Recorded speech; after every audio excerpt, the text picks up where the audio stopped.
प्यार एक गंभीर मानसिक बीमारी है। यह प्लेटो का फेमस कोट है। इस कोट के अलावा इस वीडियो की कोई परफेक्ट इंट्रोडक्शन हो ही नहीं सकती। अगर आप उन लोगों में से हैं जो प्यार को एक मामूली इमोशन समझते हैं, तो आप निहायत ही बेवकूफ हैं। तो आखिर प्यार है क्या? देखिए, प्यार एक बहुत ही कॉम्प्लेक्स इमोशन है। एक्चुअली में जब आप किसी के प्यार में पड़ते हैं, तो आपके शरीर में न्यूरोलॉजिकल और साइकोलॉजिकल बहुत सारे बदलाव होते हैं, जिसकी वजह से दिमाग ऑक्सीटोसिन, डोपामाइन और वासोप्रेसिन जैसे हार्मोन्स को रिलीज करना शुरू कर देता है। इन हार्मोन्स के बारे में हम थोड़ी देर में बात करेंगे कि आखिर इनका हमारे शरीर या दिमाग पर क्या असर पड़ता है। अब प्यार के इफेक्ट जानने से पहले प्यार के बारे में थोड़ा जान लेते हैं। जनरली लव के 4 फॉर्म्स होते हैं। ग्रीक कल्चर या फिर माइथोलॉजी के हिसाब से इरोस, फिलिया, स्टोर्ज और एगापी। जो प्यार आपके माता पिता आपसे करते हैं या फिर पेरेंट्स से आप करते हैं, वो स्टोर्ज के अंदर आता है। फिलिया एक वर्चुअस काइंड ऑफ लव होता है। असल में एरिस्टोटल ने इसकी रचना की थी। फिलिया मतलब एक ऐसा प्यार जिसमें दोनों पार्टी को म्यूचुअल बेनिफिट हो रहा हो या फिर फायदा हो रहा हो। जो प्यार आप अपने दोस्तों से करते हैं या फिर अपनी कम्युनिटी से करते हैं, वो इसी के अंदर आता है। अब एगेपी, शायद मैं इसका नाम अच्छे से प्रोनाउंस नहीं कर पा रही हूँ, लेकिन ये एक आइडियल फॉर्म ऑफ लव है जिसमें आप आत्मा से प्यार करते हैं। और आखिर में एरोस, ये है एक पैशनेट फॉर्म ऑफ लव। इस फॉर्म में इंसान दूसरे इंसान के शरीर से प्यार करता है। यकीनन इसका मतलब सिर्फ सेक्सुअल नहीं होता। इसका मतलब है पहले आप उस इंसान से प्यार करते हैं और वक्त के साथ आप उसके शरीर या ब्यूटी को अप्रिशिएट करते हैं।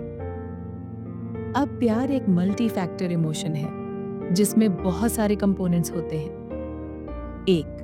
क्लोजनेस, आप अपने पार्टनर से हमेशा करीब रहना चाहेंगे। 2. पैशन, आपका पार्टनर आपके प्यार के लिए पैशनेट होना चाहिए। 3. कमिटमेंट, आपको अपनी रिलेशनशिप पर भरोसा होना चाहिए, जो कि बहुत ही इंपॉर्टेंट फैक्टर होता है इन टर्म्स ऑफ लव।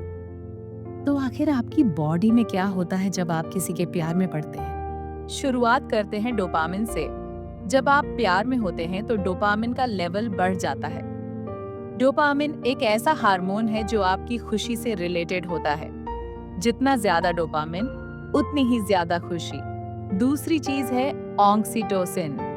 अब ऑक्सीटोसिन एक बहुत ही कॉम्प्लिकेटेड हार्मोन है, हालांकि इसे लव हार्मोन भी कहा जाता है। जब ये हार्मोन शरीर में बढ़ता है तो इंसान दूसरों पर आसानी से ट्रस्ट कर पाता है, एम्पैथी महसूस करता है। बॉन्डिंग, अटैचमेंट जैसी भावनाएं ऑक्सीटोसिन से ही रिलेटेड होती हैं। इसीलिए जब कोई कहता है कि प्यार अंधा होता है, असल में प्यार अंधा नहीं होता, बल्कि आपके शरीर में ऑक्सीटोसिन की मात्रा बढ़ रही होती है, जिससे आप दूसरे के नेगेटिव्स को इग्नोर करने लगते हैं। एक और इम्पॉर्टेंट चीज होती है ब्रेन का रिवॉर्ड सिस्टम। जब आप किसी से प्यार करते हैं तो ब्रेन के मोटिवेशन और रिवॉर्ड से जुड़े एरिया बहुत एक्टिव हो जाते हैं। आप हमेशा मोटिवेटेड महसूस करते हैं, चीजें डोबल लगने लगती हैं और आप उस इंसान के लिए किसी भी हद तक जाने को तैयार हो जाते हैं। इंसुला नाम का ब्रेन पार्ट भी बहुत एक्टिव हो जाता है, जिससे आप इमोशंस को अच्छे से प्रोसेस कर पाते हैं और एम्पैथी महसूस करते हैं। और जो स्ट्रेस हार्मोन्स होते हैं, उनकी लेवल कम हो जाती है। अब आप सोचेंगे कि इसमें गलत क्या है? सब कुछ तो पॉजिटिव लग रहा है, तो फिर डार्क साइड कहाँ है? जरा गौर कीजिए। मान लीजिए कि आप एक इंसान से डीपली प्यार करते हैं। आपका डोपामिन हाई है, आप खुश हैं, ऑक्सीटोसिन हाई है, आप अटैच्ड हैं।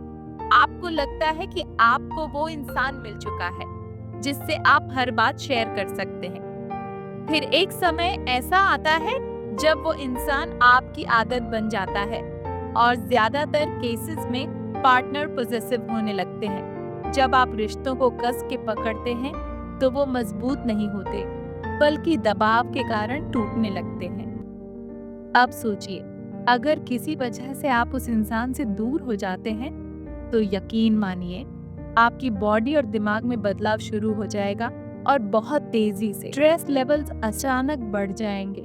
डोपामिन की कमी आपको उदास करने लगेगी। ऑक्सीटोसिन की वजह से जो अटैचमेंट था वही अब दर्द देने लगेगा। आप sadness, anger, guilt, loneliness, anxiety जैसी भावनाओं से भर जाएंगे। और सबसे इम्पोर्टेंट, जब कोई इंसान किसी रिलेशन में आता है तो वो रिश्ता उसकी आइडेंटिटी का हिस्सा बन जाता है। तो जब रिश्ता टूटता है तो आइडेंटिटी भी बिखर जाती है। फिर आपको लगने लगता है कि आप कुछ डिजर्व ही नहीं करते। और यहीं से कुछ लोग बुरी आदतों की तरफ बढ़ने लगते हैं, जैसे शराब, स्मोकिंग, आइसोलेशन, या फिर कुछ लोग हर गलती का ब्लेम अपने पार्टनर पर डाल देते हैं। ये भी डेंजरस होता है, क्योंकि इससे आपकी ही मानसिक स्थिति और खराब हो जाती है। और दिमाग का जो इंसुला पार्ट था, जो इमोशंस प्रोसेस करता था, वो अब इतना एक्टिव नहीं रहता, जिससे आप दूसरों के लिए आसानी से इमोशंस नहीं महसूस कर पाते।